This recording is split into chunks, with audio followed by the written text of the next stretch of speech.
Platform minyak lepas pantai dirancang untuk tahan terhadap kondisi cuaca yang paling ekstrim. Di tengah lautan, ratusan mil dari daratan, kru Ocean Ranger menaruh kepercayaan mereka pada teknologi dan ketahanan struktural rig minyak tersebut. Namun ketika pelatihan yang buruk, desain yang salah, dan kondisi cuaca ekstrim terjadi bersamaan, bahkan kepercayaan mereka pun tidak bisa menyelamatkan mereka. Ocean Ranger adalah rig pengeboran lepas pantai semi-submersible yang dapat bergerak sendiri, bekerja di sebuah area yang disebut Grand Banks. Rig ini dimiliki oleh sebuah perusahaan Amerika, Ocean Drilling and Exploration atau disingkat ODECO. Rig ini disewa oleh Mobile Oil Canada yang memiliki hak pengeboran untuk ladang minyak Hibernia. Mobile Oil Canada adalah anak perusahaan dari perusahaan Amerika Mobile Corporation. Pada saat dibangun, ini adalah platform semi-submersible terbesar di dunia. Rig tersebut memiliki berat hampir 25.000 ton. Panjangnya 396 kaki, lebarnya 362 kaki, dan tingginya 337 kaki, membuatnya setinggi gedung 30 lantai. Tentu saja, saat mengapung, hampir sepertiga dari itu berada di bawah garis air. Ia mengapung di atas dua ponton sepanjang 400 kaki yang terletak 80 kaki di bawah garis air. Ponton-ponton ini memiliki kompartemen tangki pemberat yang dapat diisi sebagian dengan air laut. Hal ini membantu menstabilkan rig di laut yang bergelombang. Rig ini mampu melakukan pengeboran di kedalaman laut hingga 1.500 kaki. Grand Banks terletak di Samudra Atlantik Utara, 166 mil sebelah timur St. John's, Newfoundland di Kanada. Daerah ini dikenal karena cadangan minyak dan gasnya yang melimpah. Daerah ini juga dikenal dengan kondisi cuaca yang ekstrim, terutama di musim dingin. Dan kedalaman laut di daerah tersebut berkisar antara 100 kaki hingga 600 kaki. Pada pagi hari tanggal 14 Februari 1982, 84 awak kapal di atas Ocean Ranger menerima perakiraan cuaca yang memprediksi badai musim dingin yang parah sedang mendekati Grand Banks dengan cepat. Badai tersebut terkait dengan siklon Atlantik besar. Pada musim seperti ini, wilayah tersebut sering mengalami peristiwa cuaca ekstrim dan badai yang akan datang ini diperkirakan akan sangat kuat. Ocean Ranger dirancang untuk menghadapi badai ekstrim seperti itu. Rig tersebut sebelumnya telah bertahan dalam kondisi yang keras, sehingga kru dan operator rig percaya diri dengan kemampuannya menghadapi badai ini. Kru Ocean Ranger mulai bersiap menghadapi cuaca buruk. Prosedur standar melibatkan mengamankan semua peralatan yang longgar, memeriksa bahwa semua pintu kedap cuaca dan jendela kapal sudah tertutup rapat, serta memastikan stabilitas rig dengan mengelola tangki pemberatnya. Sistem kontrol pemberat sangat penting untuk menjaga stabilitas rig. Sistem ini mengatur jumlah air di dalam tangki pemberat yang terletak di bawah rig, sehingga rig dapat menyesuaikan daya apung dan stabilitasnya sesuai dengan kondisi laut. Sebagai persiapan menghadapi badai, kru memeriksa sistem tersebut secara menyeluruh. Meskipun mereka mulai mengambil tindakan pencegahan yang diperlukan, belum ada alasan mendesak untuk khawatir. Mereka tahu rig ini sudah pernah menghadapi badai seperti ini sebelumnya. Meskipun badai ini diperkirakan akan parah, operasi rutin di rig tetap berjalan seperti biasa. Saat malam tiba, badai pun mencapai Ocean Ranger. Angin kencang dan gelombang tinggi membuat ukuran Ocean Ranger yang sangat besar pun tampak kecil. Ocean Ranger dirancang untuk menghadapi angin hingga 100 knot dan gelombang setinggi 110 kaki. Namun badai ini terbukti sangat dahsyat dengan gelombang yang melebihi batas perhitungan rig tersebut. Pada pukul 19.00, gelombang anomali menghantam rig terdekat, Setco 706, yang juga dioperasikan oleh Mobile. Gelombang tersebut merusak perlengkapan dek dan menghanyutkan sebuah sekoci. Meskipun cuaca semakin memburuk dan kondisi laut semakin ganas, Ocean Ranger tetap melanjutkan operasi pengeborannya. Para kru percaya pada rig tersebut. Dan budaya di industri lepas pantai adalah bahwa gangguan terhadap operasi harus dihindari dengan segala cara. Namun, kondisinya semakin menantang. Para kru harus menavigasi rig di cuaca badai, bekerja untuk menjaga semuanya berjalan lancar dan aman. Ini memerlukan pemantauan terus-menerus terhadap sistem rig, terutama sistem kontrol balast yang sangat penting untuk menjaga stabilitas rig di laut yang bergelombang. Komunikasi dengan daratan juga terus berlangsung, melaporkan status rig dan situasi yang terus berkembang. Komitmen untuk terus beroperasi meskipun kondisi cuaca memburuk menunjukkan tingkat kepercayaan mereka terhadap desain dan kemampuan Ocean Ranger. Atau mungkin juga rasa takut mereka akan hukuman jika meninggalkan pos mereka. Gelombang setinggi 55 hingga 65 kaki menghantam Ocean Ranger. Sebuah gelombang liar menghantam Ocean Ranger tepat lewat tengah malam. Gelombang liar ini jauh lebih besar daripada gelombang lain dalam badai yang sudah mendorong Ocean Ranger ke batas perhitungannya. Gelombang itu menghantam dengan kekuatan sedemikian rupa sehingga memecahkan kaca jendela bulat di ruang kontrol balas, pusat kendali yang bertanggung jawab menjaga stabilitas rig. Jendela bulat itu hanya berada 25 kaki di atas garis air. Dengan setiap gelombang berikutnya, air laut mengalir masuk ke dalam ruangan melalui jendela bulat yang pecah itu. Ruangan ini dipenuhi dengan peralatan elektronik dan panel kontrol yang mengendalikan sistem tangki pemberat. Dengan air laut membanjiri pusat kendali, sistem mulai mengalami kerusakan hampir seketika. Air laut menyebabkan korsleting listrik yang signifikan di dalam sistem sehingga mengakibatkan kerusakan pada komponen utama dalam sistem kontrol pemberat.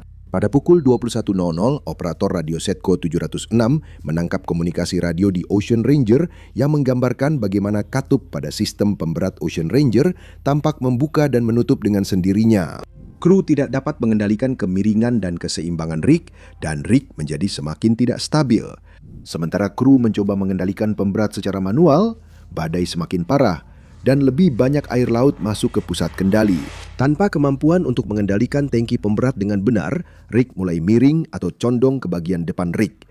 Ini berarti saat rig menghadapi gelombang yang datang, haluan rig masuk makin dalam ke setiap gelombang berikutnya, yang mendorongnya semakin masuk ke dalam air daripada naik dan melewati gelombang yang datang. Air mulai membanjiri ruang rantai depan di kolom penyangga sudut. Kru yang mengoperasikan kontrol balas menghadapi beberapa kendala. Air menyebabkan kekacauan pada sistem kontrol otomatis, tetapi mereka tidak memiliki pelatihan yang memadai untuk mengetahui cara mengendalikan sistem secara manual. Mereka bahkan tidak memiliki buku panduan untuk mencari tahu cara menonaktifkan sistem otomatis dan mengambil kendali manual. Itu mungkin tidak terlalu berpengaruh juga. Saat haluan turun, bagian buritan justru terangkat lebih tinggi dari permukaan air. Pompa pengendali pemberat berada di buritan kapal. Saat haluan tenggelam dan buritan terangkat, pompa balas tidak memiliki tenaga untuk memompa air ke atas melalui kemiringan yang begitu panjang dan keluar di buritan. Derajat kemiringan kapal meningkat setiap jam yang berlalu. Kru mulai menerapkan prosedur darurat. Ini adalah serangkaian tindakan yang telah ditentukan sebelumnya yang dirancang untuk mengendalikan kembali stabilitas rig dan mencegah terjadinya bencana total. Mereka mencoba mengendalikan tangki balas secara manual, namun tidak berhasil. Mereka menghentikan semua operasi pengeboran dan bersiap untuk kemungkinan evakuasi. Mereka mematikan semua sistem dan operasi yang tidak penting di rig untuk memfokuskan semua sumber daya pada penanganan krisis. Mereka memotong rangkaian pipa bor dan melepaskan diri dari blowout preventer, sesuatu yang tidak bisa dilakukan oleh Deepwater Horizon. Saya akan menyertakan tautan ke video itu di sini. Meskipun kru berpengalaman dan telah dilatih untuk situasi darurat, kombinasi badai hebat, peralatan yang rusak, dan rig yang miring menciptakan situasi yang sangat menantang dan berbahaya. Pada pukul 00.52, Ocean Ranger mengirimkan panggilan Mayday. Kapal pendukung siaga, Seaford Highlander, diminta untuk mendekat. Tindakan penanggulangan terhadap kemiringan 10 hingga 15 derajat terbukti tidak efektif. Penjaga pantai Kanada dan helikopter yang dioperasikan secara mobile diberitahu sesaat setelah pukul 1.00. Rumah sakit di St. John's disiagakan. Kapal pendukung Bolton Tour dan Norditor, kapal siaga dari Setco 706 dan Zapata Uglan, diambil alih oleh penjaga pantai Kanada untuk memberikan bantuan. Dalam situasi darurat, penjaga pantai memiliki hak untuk mengambil alih kendali kapal di laut guna memberikan bantuan dalam keadaan darurat. Saya pernah diminta membantu di perairan sekitar Cape Town ketika sebuah perahu kecil kehilangan mesinnya. Penjaga pantai mengarahkan kru saya dan saya ke area tersebut, tetapi saat kami tiba di sana, kapal lain yang lebih besar sudah tiba di lokasi dan lebih mampu memberikan bantuan dibandingkan kapal layar yang saya tumpangi. Kapal pendukung yang mendekati Ocean Ranger sedang mengalami badai musim dingin yang sama seperti Ocean Ranger. Angin kencang, gelombang tinggi, dan jarak pandang yang buruk menciptakan kondisi berbahaya yang membatasi kemampuan tim penyelamat untuk mencapai Ocean Ranger. Mereka harus bernavigasi melalui badai hebat, mencapai Ocean Ranger yang semakin tidak stabil, lalu mengevakuasi kru dalam kondisi yang sangat menantang. Setiap menit sangat berarti. Pada pukul 1.30, Ocean Ranger mengirimkan pesan terakhirnya. Tidak akan ada lagi komunikasi radio dari Ocean Ranger. Kami akan menuju ke pos Sekoci. Meninggalkan kapal apapun di lautan adalah keputusan besar. Saat ini, aturan umumnya adalah Anda naik ke rakit penyelamat Anda, yang berarti kapal Anda sudah tenggelam di bawah Anda. Namun, mengevakuasi rig minyak lepas pantai membuat prosesnya jauh lebih rumit. Mengumpulkan perlengkapan bertahan hidup yang penting, memastikan semua anggota kru memakai jaket pelampung, dan menyiapkan sekoci untuk evakuasi, semuanya dilakukan saat rig sedang miring. Meninggalkan rig adalah pilihan terakhir bagi kru. Itu berarti meninggalkan rasa aman yang dirasakan di rig dan menghadapi kerasnya badai di dalam sekoci. Pasti sangat menakutkan untuk turun dari kapal besar yang hancur karena badai dan masuk ke perahu kecil yang jika dibandingkan ukurannya seperti bak mandi. Persiapan ini dilakukan di tengah kepanikan dan kebingungan yang meningkat dengan para kru sangat sadar bahwa nyawa mereka sedang dipertaruhkan.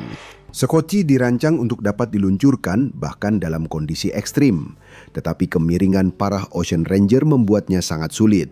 Para kru berjuang untuk meluncurkannya melawan kemiringan rig, angin kencang, dan gelombang besar yang mengerikan. Sekoci rig dirancang menggunakan sistem peluncuran gravitasi, sehingga rig harus relatif datar agar sekoci dapat diluncurkan. Para kru berhasil meluncurkan setidaknya satu sekoci. Kapal pendukung Seaford Highlander tiba di lokasi kejadian. Mereka dapat melihat tubuh-tubuh mengapung di air. Sebuah sekoci dengan 8 atau 9 orang mendekati mereka. Sekoci itu bergerak melintasi buritan dan merapat di sisi kiri belakang kapal mereka. Seaford berhasil melemparkan tali ke rakit penyelamat. Sebelum mereka bisa membawa siapapun ke atas kapal, rakit penyelamat itu terbentur lambung Seaford Highlander dan hancur. Orang-orang di air berpegangan pada sekoci yang tetap terbalik. Seaford berjuang melawan gelombang dan angin untuk mencapai para pria itu. Mereka perlahan-lahan mulai menyerah pada dinginnya air. Hanya satu orang yang terlihat mengenakan pakaian survival oranye. Seaford bermanuver ke posisi dan nyaris saja tidak menggilingnya dengan baling-baling kapalnya. Kru di dek melemparkan kait pengait untuk mencoba menarik pria itu ke atas kapal. Kait itu mengait jaket pelampungnya, tapi pria itu tergelincir ke bawah permukaan air. Sangat tidak mungkin menarik orang dari air dalam kondisi seburuk ini dengan peralatan dan pengaturan dek yang mereka miliki. Tim penyelamat dari penjaga pantai, kapal dagang, kapal suplai dari rig minyak lain, pesawat dan helikopter berdatangan ke lokasi kejadian. Para pekerja penyelamat berjuang melawan gelombang tinggi, suhu yang membekukan, dan angin kencang saat mereka mencari para penyintas. Pada pukul 02.30, helikopter penyelamat pertama tiba di lokasi kejadian. Kapten Mike Clark, pilot helikopter pencarian dan penyelamatan dari Gander, menurunkan teknisi pencarian dan penyelamatan Kopral Utama Randy Brown dengan kabel sepanjang 24 meter ke dalam air yang membeku dan angin kencang untuk mencoba mengevakuasi orang pertama yang mereka lihat. Dia sudah meninggal. Salju dan gelombang yang diperkirakan setinggi 16 meter membuat upaya mereka menjadi mustahil. Itu adalah upaya penyelamatan lewat udara yang pertama dan terakhir. Kondisinya terlalu berbahaya. Saat terbang di atas area pencarian, helikopter penyelamat berjuang melawan angin yang mendekati 90 mil per jam. Gelombang laut yang besar membuat evakuasi jenazah menjadi mustahil. Kapten Clark malah mencoba membimbing kapal pendukung menuju jenazah di air. Segera menjadi jelas bahwa kapal-kapal suplai itu harus berjuang untuk keselamatan mereka sendiri. Mengirim orang ke geladak untuk mengambil jenazah adalah misi bunuh diri. Sebuah helikopter penyelamat mendarat untuk mengisi bahan bakar di rig lain. Rig tersebut bergoyang hebat di tengah laut yang ganas. Kru helikopter menjadi mabuk laut sampai mereka harus membatalkan pengisian bahan bakar dan kembali ke pangkalan mereka di darat. Kemiringan parah rig semakin memburuk hingga mencapai titik kritis di mana rig tersebut tidak lagi stabil. Pada pukul 03.13, Ocean Ranger terbalik dan tenggelam di bawah permukaan air. Operasi pencarian dan penyelamatan berubah menjadi operasi evakuasi jenazah. Dalam beberapa hari berikutnya, puing-puing dan barang-barang pribadi dari Ocean Ranger terdampar di pantai Newfoundland. Meskipun rumah sakit di St. John siaga, tidak satupun pasien dari Ocean Ranger yang dirawat. Semua 84 anggota kru di atas Ocean Ranger hilang. Hanya 22 jenazah dari 84 kru yang berhasil ditemukan. Mereka dibawa ke Pier 17 di Pelabuhan St. John's. Para wartawan surat kabar ditahan agar tidak ada foto yang bisa diambil. Sebuah kapal penangkap ikan Rusia, Mekanik Tarasov, tenggelam dalam badai yang sama. Jenazah para pelaut Rusia dibawa ke dermaga yang sama. Anggota kru Ocean Ranger yang sedang tidak bertugas diminta memeriksa jenazah orang Rusia untuk memastikan tidak ada kru Ocean Ranger yang secara tidak sengaja dikirim ke Rusia. Setelah badai berlalu, Sonar dan ROV bawah air digunakan untuk menemukan puing-puing Ocean Ranger di dasar laut. Rig tersebut terletak di perairan dengan kedalaman sekitar 100 kaki. Diputuskan bahwa kedalaman yang dangkal ini menjadi bahaya bagi lalu lintas laut, sehingga rig tersebut akan diapungkan kembali dan ditenggelamkan di perairan yang lebih dalam.